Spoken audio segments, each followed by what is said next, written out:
안녕하세요. 써니즈 오디오 채널입니다. 우리 마음에는 단 하루도 빠짐없이 감정이 일어납니다. 그런데 일어나는 그 모든 감정을 느끼지는 않아요.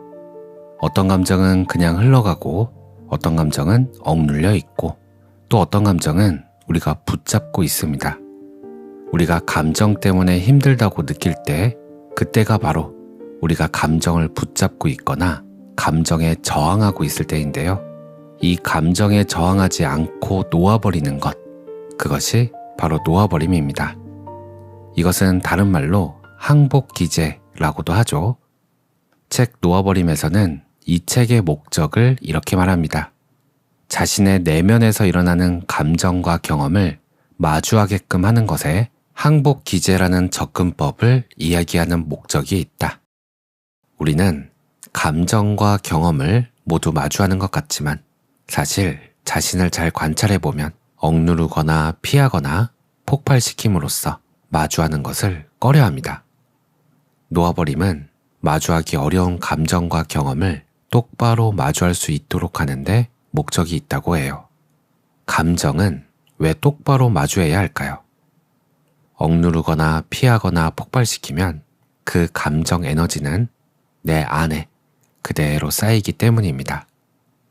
감정 에너지가 쌓이면 더 자주 감정적으로 변해요.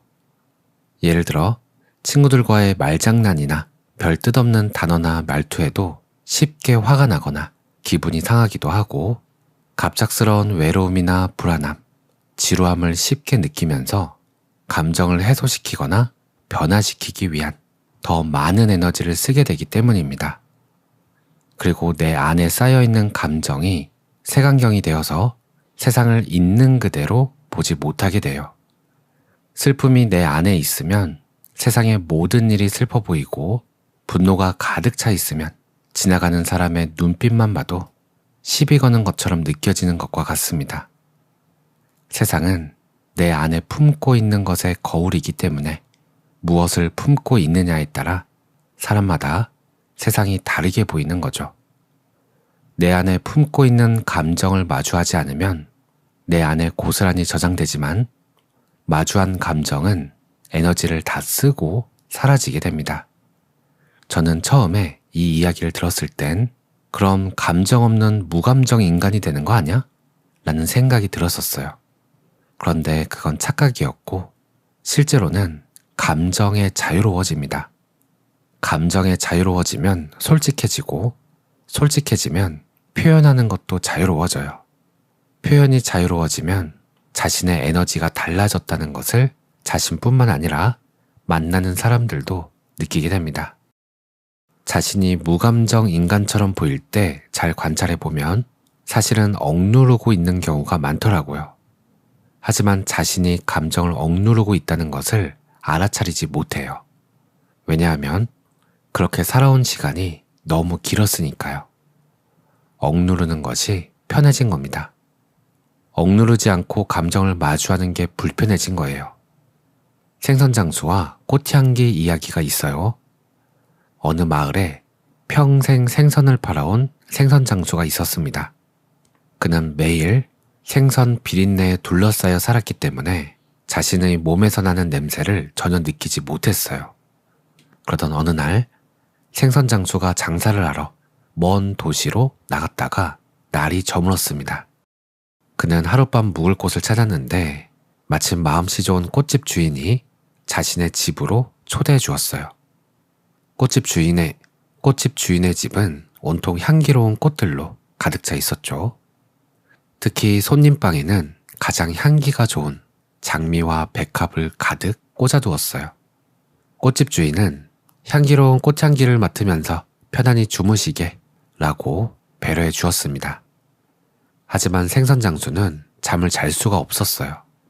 이리 뒤척 저리 뒤척 난생 처음 맡아보는 진한 꽃향기가 그에게는 너무나 낯설고 어지럽게 느껴졌기 때문이죠.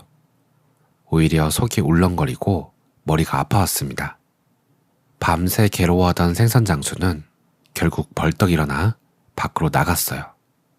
그리고 자신이 가져온 짐 꾸러미에서 비린내가 진동하는 생선 바구니를 가지고 방으로 들어왔습니다.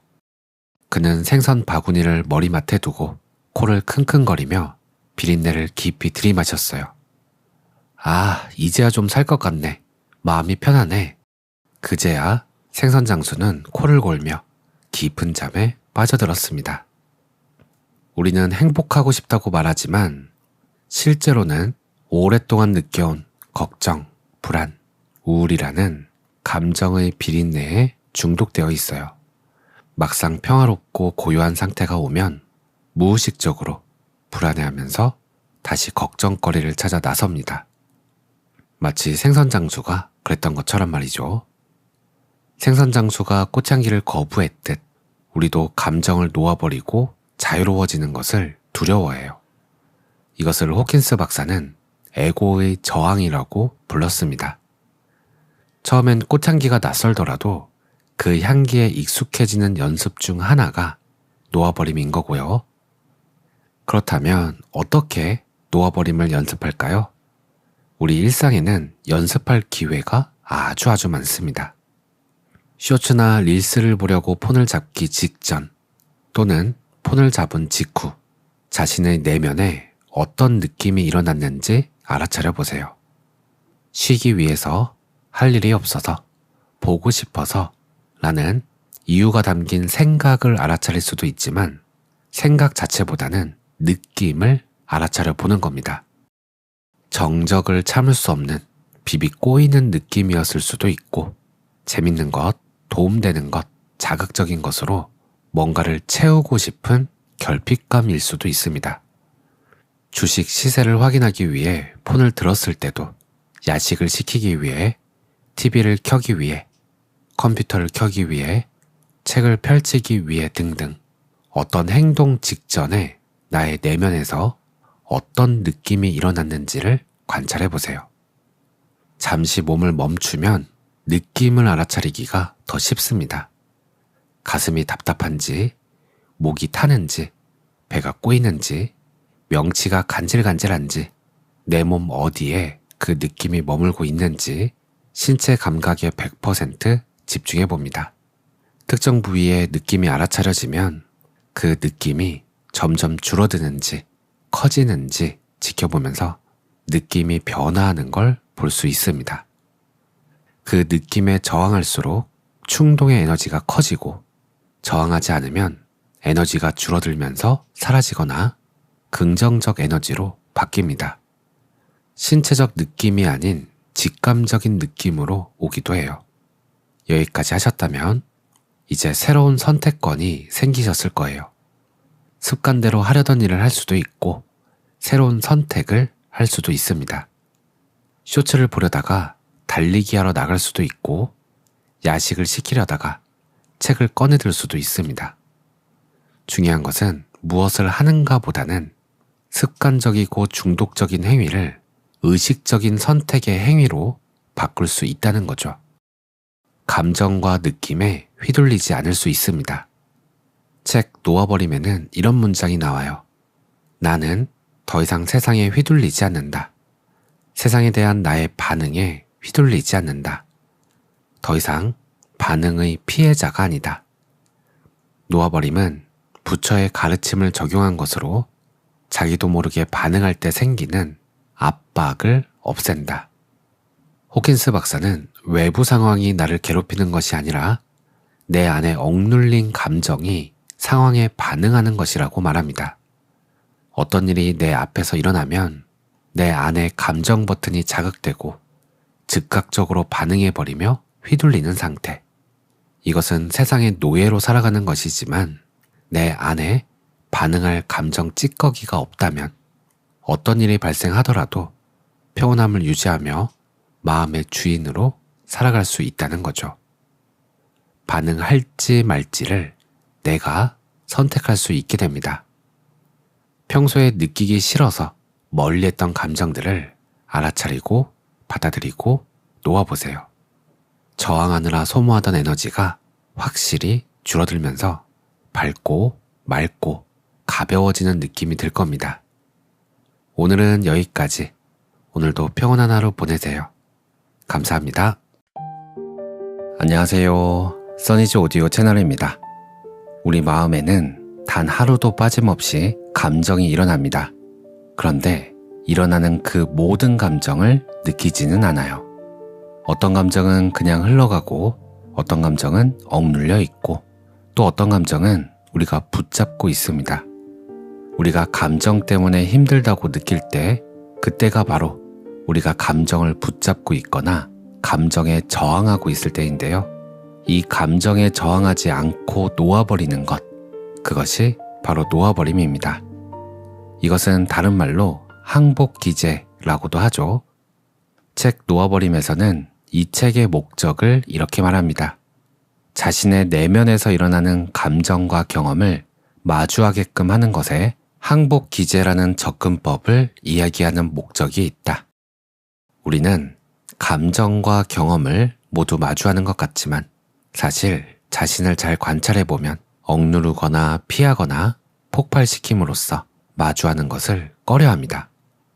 놓아버림은 마주하기 어려운 감정과 경험을 똑바로 마주할 수 있도록 하는데 목적이 있다고 해요. 감정은 왜 똑바로 마주해야 할까요? 억누르거나 피하거나 폭발시키면 그 감정 에너지는 내 안에 그대로 쌓이기 때문입니다. 감정 에너지가 쌓이면 더 자주 감정적으로 변해요. 예를 들어 친구들과의 말장난이나 별 뜻없는 단어나 말투에도 쉽게 화가 나거나 기분이 상하기도 하고 갑작스러운 외로움이나 불안함, 지루함을 쉽게 느끼면서 감정을 해소시키거나 변화시키기 위한 더 많은 에너지를 쓰게 되기 때문입니다. 그리고 내 안에 쌓여있는 감정이 색안경이 되어서 세상을 있는 그대로 보지 못하게 돼요. 슬픔이 내 안에 있으면 세상의 모든 일이 슬퍼 보이고 분노가 가득 차 있으면 지나가는 사람의 눈빛만 봐도 시비 거는 것처럼 느껴지는 것과 같습니다. 세상은 내 안에 품고 있는 것의 거울이기 때문에 무엇을 품고 있느냐에 따라 사람마다 세상이 다르게 보이는 거죠. 내 안에 품고 있는 감정을 마주하지 않으면 내 안에 고스란히 저장되지만 마주한 감정은 에너지를 다 쓰고 사라지게 됩니다. 저는 처음에 이 이야기를 들었을 땐 그럼 감정 없는 무감정 인간이 되는 거 아니야? 라는 생각이 들었었어요. 그런데 그건 착각이었고 실제로는 감정에 자유로워집니다. 감정에 자유로워지면 솔직해지고 솔직해지면 표현하는 것도 자유로워져요. 표현이 자유로워지면 자신의 에너지가 달라졌다는 것을 자신뿐만 아니라 만나는 사람들도 느끼게 됩니다. 자신이 무감정 인간처럼 보일 때 잘 관찰해보면 사실은 억누르고 있는 경우가 많더라고요. 하지만 자신이 감정을 억누르고 있다는 것을 알아차리지 못해요. 왜냐하면 그렇게 살아온 시간이 너무 길었으니까요. 억누르는 것이 편해진 겁니다. 억누르지 않고 감정을 마주하는 게 불편해진 거예요. 생선장수와 꽃향기 이야기가 있어요. 어느 마을에 평생 생선을 팔아온 생선장수가 있었습니다. 그는 매일 생선 비린내에 둘러싸여 살았기 때문에 자신의 몸에서 나는 냄새를 전혀 느끼지 못했어요. 그러던 어느 날 생선장수가 장사를 하러 먼 도시로 나갔다가 날이 저물었습니다. 그는 하룻밤 묵을 곳을 찾았는데 마침 마음씨 좋은 꽃집 주인이 자신의 집으로 초대해 주었어요. 꽃집 주인의 집은 온통 향기로운 꽃들로 가득 차 있었죠. 특히 손님방에는 가장 향기가 좋은 장미와 백합을 가득 꽂아두었어요.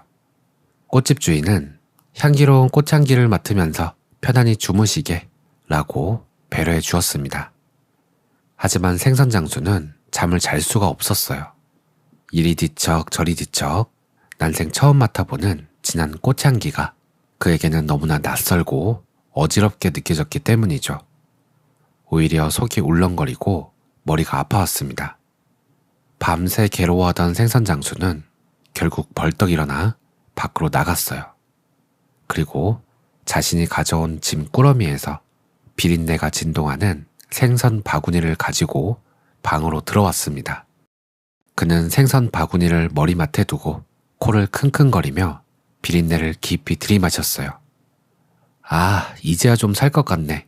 마음이 편하네. 그제야 생선 장수는 코를 골며 깊은 잠에 빠져들었습니다. 우리는 행복하고 싶다고 말하지만 실제로는 오랫동안 느껴온 걱정, 불안, 우울이라는 감정의 비린내에 중독되어 있어요. 막상 평화롭고 고요한 상태가 오면 무의식적으로 불안해하면서 다시 걱정거리를 찾아 나섭니다. 마치 생선장수가 그랬던 것처럼 말이죠. 생선장수가 꽃향기를 거부했듯 우리도 감정을 놓아버리고 자유로워지는 것을 두려워해요. 이것을 호킨스 박사는 에고의 저항이라고 불렀습니다. 처음엔 꽃향기가 낯설더라도 그 향기에 익숙해지는 연습 중 하나가 놓아버림인 거고요. 그렇다면 어떻게 놓아버림을 연습할까요? 우리 일상에는 연습할 기회가 아주 많습니다. 쇼츠나 릴스를 보려고 폰을 잡기 직전 또는 폰을 잡은 직후 자신의 내면에 어떤 느낌이 일어났는지 알아차려 보세요. 쉬기 위해서, 할 일이 없어서, 보고 싶어서 라는 이유가 담긴 생각을 알아차릴 수도 있지만 생각 자체보다는 느낌을 알아차려 보는 겁니다. 정적을 참을 수 없는 비비 꼬이는 느낌이었을 수도 있고 재밌는 것, 도움되는 것, 자극적인 것으로 뭔가를 채우고 싶은 결핍감일 수도 있습니다. 주식 시세를 확인하기 위해 폰을 들었을 때도 야식을 시키기 위해, TV를 켜기 위해, 컴퓨터를 켜기 위해, 책을 펼치기 위해 등등 어떤 행동 직전에 나의 내면에서 어떤 느낌이 일어났는지를 관찰해 보세요. 잠시 몸을 멈추면 느낌을 알아차리기가 더 쉽습니다. 가슴이 답답한지, 목이 타는지, 배가 꼬이는지, 명치가 간질간질한지, 내 몸 어디에 그 느낌이 머물고 있는지 신체 감각에 100% 집중해 봅니다. 특정 부위에 느낌이 알아차려지면 그 느낌이 점점 줄어드는지 커지는지 지켜보면서 느낌이 변화하는 걸 볼 수 있습니다. 그 느낌에 저항할수록 충동의 에너지가 커지고 저항하지 않으면 에너지가 줄어들면서 사라지거나 긍정적 에너지로 바뀝니다. 신체적 느낌이 아닌 직감적인 느낌으로 오기도 해요. 여기까지 하셨다면 이제 새로운 선택권이 생기셨을 거예요. 습관대로 하려던 일을 할 수도 있고 새로운 선택을 할 수도 있습니다. 쇼츠를 보려다가 달리기 하러 나갈 수도 있고 야식을 시키려다가 책을 꺼내들 수도 있습니다. 중요한 것은 무엇을 하는가 보다는 습관적이고 중독적인 행위를 의식적인 선택의 행위로 바꿀 수 있다는 거죠. 감정과 느낌에 휘둘리지 않을 수 있습니다. 책 놓아버림에는 이런 문장이 나와요. 나는 더 이상 세상에 휘둘리지 않는다. 세상에 대한 나의 반응에 휘둘리지 않는다. 더 이상 반응의 피해자가 아니다. 놓아버림은 부처의 가르침을 적용한 것으로 자기도 모르게 반응할 때 생기는 압박을 없앤다. 호킨스 박사는 외부 상황이 나를 괴롭히는 것이 아니라 내 안에 억눌린 감정이 상황에 반응하는 것이라고 말합니다. 어떤 일이 내 앞에서 일어나면 내 안에 감정 버튼이 자극되고 즉각적으로 반응해버리며 휘둘리는 상태. 이것은 세상의 노예로 살아가는 것이지만 내 안에 반응할 감정 찌꺼기가 없다면 어떤 일이 발생하더라도 평온함을 유지하며 마음의 주인으로 살아갈 수 있다는 거죠. 반응할지 말지를 내가 선택할 수 있게 됩니다. 평소에 느끼기 싫어서 멀리했던 감정들을 알아차리고 받아들이고 놓아보세요. 저항하느라 소모하던 에너지가 확실히 줄어들면서 밝고 맑고 가벼워지는 느낌이 들 겁니다. 오늘은 여기까지. 오늘도 평온한 하루 보내세요. 감사합니다.